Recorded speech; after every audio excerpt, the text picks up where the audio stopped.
Hello friends, welcome to defence matrix. तो आज हम बात करने वाले हैं विंगलूंग 2 के बारे में। जो रिपोर्ट्स आ रही है उसके हिसाब से पाकिस्तान करीबन 50 विंगलूंग 2 को खरीद रहा है। तो वीडियो को हम ब्रीफ रखेंगे और जानने की कोशिश करेंगे कि क्या ये खतरा है भारत के लिए। तो विंगलूंग की अगर बात करें, जो पहला मॉडल था वो एक्चुअली प्रेजेंट किया गया था जो यूएस का MQ-1 प्रेडेटर है उसके अल्टरनेटिव के तौर पे। प्राइस डिफरेंस की बात करें तो विंगलूंग जो है वो 3 गुना सस्ता है प्रेडेटर ड्रोन से। परफॉर्मेंस में भी वो अंतर दिख जाता है, जहां पर विंगलूंग का जो मैक्सिमम एंड्योरेंस है वो ओनली 20 आवर्स का है, वहीं पर जो प्रेडेटर का है वो 24 आवर्स का है। सर्विस सीलिंग की बात करें तो विंगलूंग की जो सर्विस सीलिंग है अराउंड 16,000 फीट्स की है, वहीं पर प्रेडेटर की 25,000 फीट्स की है। तो सर्विस सीलिंग से सर्वाइबिलिटी में अंतर पड़ता है और यहाँ पर प्रेडेटर को एडवांटेज है। तो विंगलूंग साथ ही साथ जो वेपन्स फायर करने में सक्षम है वो चाइनीज़ वेपन है और कंपैरेटिवली अपने अमेरिकन काउंटर पार्ट के ये चाइनीज़ वेपन सस्ते पड़ते हैं। तो विंगलूंग के प्राइस की वजह से ये काफ़ी अट्रैक्टिव लगता है और काफ़ी कंट्रीज़ ने इसे ख़रीदा भी है, जिसमें Libya, Egypt, Saudi Arabia, Yemen शामिल है। तो ये काफ़ी कॉन्फ्लिक्ट्स में यूज़ हुआ भी है और अगर आप रिकॉर्ड उठा के देखेंगे तो इसने टारगेट को डिस्ट्रॉय भी किया है और ये कई बार डिस्ट्रॉय भी हुआ है। इनफैक्ट ये अपनी कैटेगरी में सबसे ज़्यादा शूट होने वाला ड्रोन है।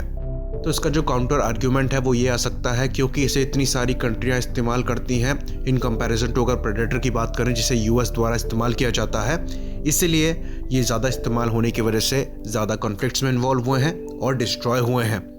तो ये बात बिल्कुल ठीक है कि जो विंगलूंग है उसके ऑपरेटर्स ज़्यादा हैं और ज़्यादा नंबर्स में वो इन्हें ऑपरेट करते हैं।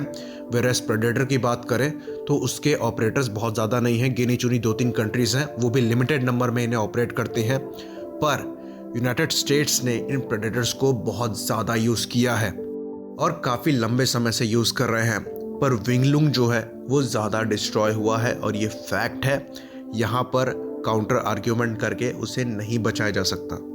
और शर्म की बात इसमें यह है कि जिन्होंने इसको डिस्ट्रॉय किया है वो बहुत ज़्यादा सोफिस्टिकेटेड वेपन से आर्म नहीं थे। चाहे हम हौती फोर्सेस की बात कर लें यमन में, चाहे हम लिबिया में गवर्नमेंट ऑफ नेशनल अकॉर्ड की बात कर लें, तो ये मेनली 70s 80s के वेपन यूज़ करते हैं, उनको यूज़ करके इन ड्रोन्स को डिस्ट्रॉय किया गया है। तो ये जो विंगलूंग 1 है इसको भी एक्चुअली पाकिस्तान ने इवेल्युएट किया था बट बाद में रिजेक्ट कर दिया। अब बात करते हैं विंगलूंग 2 की। तो विंगलूंग 2 इसी का नेक्स्ट वर्जन है जो कि एक ऑल्टरनेट है MQ-9 रीपर का। तो इसकी वेपन कैपेसिटी भी ज़्यादा है, एंड्योरेंस भी ज़्यादा है, सर्विस सीलिंग भी ज़्यादा है।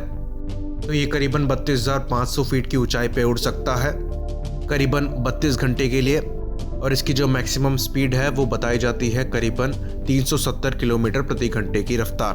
कंपेरेटिवली अगर आप MQ-9 की बात करेंगे जो कि इंडियन नेवी अभी ऑपरेट कर रही है लीज पे, वो करीबन 50,000 फीट की ऊंचाई पे उड़ सकता है 40 घंटे के लिए और जो मैक्सिमम स्पीड है वो करीबन 500 किलोमीटर प्रति घंटे की रफ्तार है। तो ये तो बेसिक परफॉर्मेंस है। मेन चीज़ जो ड्रोन्स में होती है वो उसके सेंसर्स होते हैं और जो MQ-9 के सेंसर हैं, जिसमें हम आर्गस IS की बात करें जो कि सर्विलेंस के लिए यूज़ होता है, वो 100 किलोमीटर स्क्वायर का एरिया एक बार में देख सकता है। कंपेरेटिवली विंगलूंग की जो परफॉर्मेंस है वो इसके आसपास भी नहीं है। यूनिट प्राइस की बात करें तो कहीं पर चीज़ें क्लियरली मेंशन नहीं है, पर वो 3 से 4 मिलियन डॉलर मैक्सिमम है। वहीं पर MQ-9 की बात करें तो उसका 30 मिलियन डॉलर पर यूनिट है। तो अगर सर्विस रिकॉर्ड की बात करें तो अकेले लिबिया में विंगलूंग 2 जो है वो 6 बार शूट किया जा चुका है। तो ये जो फिगर्स हैं वो प्रॉमिसिंग नहीं है। बाकी बात करें पाकिस्तान के लिए कहाँ पर यूज़फुल हो सकते हैं, तो ये इंडिया के अगेंस्ट नहीं यूज़फुल होंगे, ये अपनी कंट्री में एंटी टेररिस्ट ऑपरेशंस में वो लोग यूज़ कर सकते हैं। जहाँ पर वो F-16 से बॉम्ब गिराते थे वहाँ पर ड्रोन्स यूज़ कर सकते हैं। तो ये इंडिया के खिलाफ यूज़फुल क्यों नहीं होंगे, क्योंकि इंडिया सीरिया, लिबिया या यमन नहीं है और ना ही अर्मीनिया है। हमारे पास पावरफुल सर्विलेंस रेडार है। जो एयरफोर्स है वो दुनिया की चौथी सबसे बड़ी एयरफोर्स है। तो ये जो ड्रोन्स हैं ये टारगेट प्रैक्टिस से ज़्यादा कुछ नहीं होंगे, क्योंकि इनका जो सेल्फ डिफेंस मैकेनिज्म है वो ऑलमोस्ट ना के बराबर है। तो ये जो ड्रोन्स पाकिस्तान ले रहा है ये इन्हें यूज़ कर सकते हैं एंटी टेररिस्ट ऑपरेशंस में या फिर अफगान फोर्सेस के अगेंस्ट में, पर इंडिया के खिलाफ ये ड्रोन्स इनके काम नहीं आने वाले हैं। इसी बात पे इसे ख़त्म करते हैं। लाइक करिए, सब्सक्राइब करिए। जय हिंद।